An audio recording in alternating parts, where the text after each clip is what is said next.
గ్రామంలో ఎవరైనా చనిపోతే అంత్యక్రియలకు ఇబ్బందిగా మారిందని కడప జిల్లా అలంఖాన్పల్లి ప్రజలు ఆవేదన వ్యక్తం చేస్తున్నారు.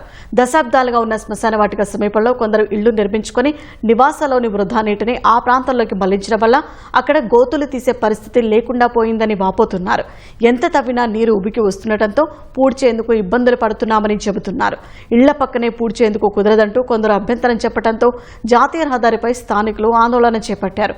అధికారులు రంగంలోకి దిగి వారిని వారించగా చివరకు అంత్యక్రియలు జరిపించారు. ఏళ్లుగా ఉన్న భూముల్లో అక్రమ నిర్మాణాలు తొలగించాలని అలంఖాన్పల్లి గ్రామస్తులు కోరుతున్నారు.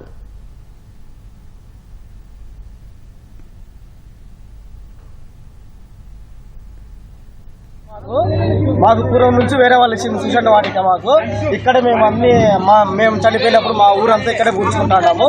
కానీ ఇప్పుడు చుట్టూ ఫ్లాట్లు కట్టేసినారు, అన్ని నీళ్ళు ఓడిపోయినాయి. ఏ ఒక్క నాయకుడు కానీ ఏ ప్రభుత్వం కానీ మాకు సాయం చేసింది లేదు. అసలు ఈ నీళ్ళని ఎక్కడికి చుట్టూ కాంపౌండ్ కట్టారు సార్. శ్మశానం చుట్టూ కాంపౌండ్ కట్టేసినారు, కాలువలు పూర్తి చేసినారు. ఆ కాలువలు పూర్తి చేసిన వల్ల ఈ నీళ్ళు ఓడిపోయినాయి. ఇప్పుడు మేము ఏడ పూడ్చుకోవాలా? మేము చనిపోతే వేరే ఊర్లకు శ్మశానం కోసం అడగడానికి పోతే మీ ఊర్లో మేము గుర్చుకొని మా ఊర్లో ఎందుకు గుర్తుస్తారు మీరు? ఈ శ్మశానం నీళ్ళు వచ్చినాయి చూడు సార్. ఈ నీళ్ళు వచ్చినాయి ఎంత మారిపోతుందో. ఏం నీళ్ళు అవి? ఎంత స్టార్టింగ్ ఇళ్లలో నీళ్ళే, ఇళ్లలో నీళ్లు వాళ్ళ నీళ్లు ఇక్కడ గుంత తీసినా శ్మశాన గుంత తీసినా నీళ్లు పడతానే ఉన్నాయి.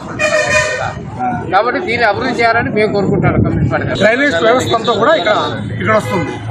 డ్రైనేజ్ వాటర్ అంతా ఇక్కడ వచ్చినా కూడా, ఊళ్ళో అంతా వచ్చినా కూడా ఇక్కడ శ్మశాన వాటికలు ఎక్కడికి ఎవరు పూడికి తీసి చనిపోయిన వ్యక్తులకి ఎలా పూడుస్తాం చెప్పండి. 15 ఏళ్ల నుంచి శ్మశానంలో మోకాళ్ళ లోతు నీళ్లు ఉన్నాయి, కంప చెట్లు ఉన్నాయి. ఇప్పుడు మనిషి చనిపోతే పూడ్చుకునేదానికి మాకు అవకాశం లేదు. ఎవరినైనా కానీ చనిపోయిన వాళ్ళని చూసుకునేదానికి కూడా మాకు అవకాశం లేదు.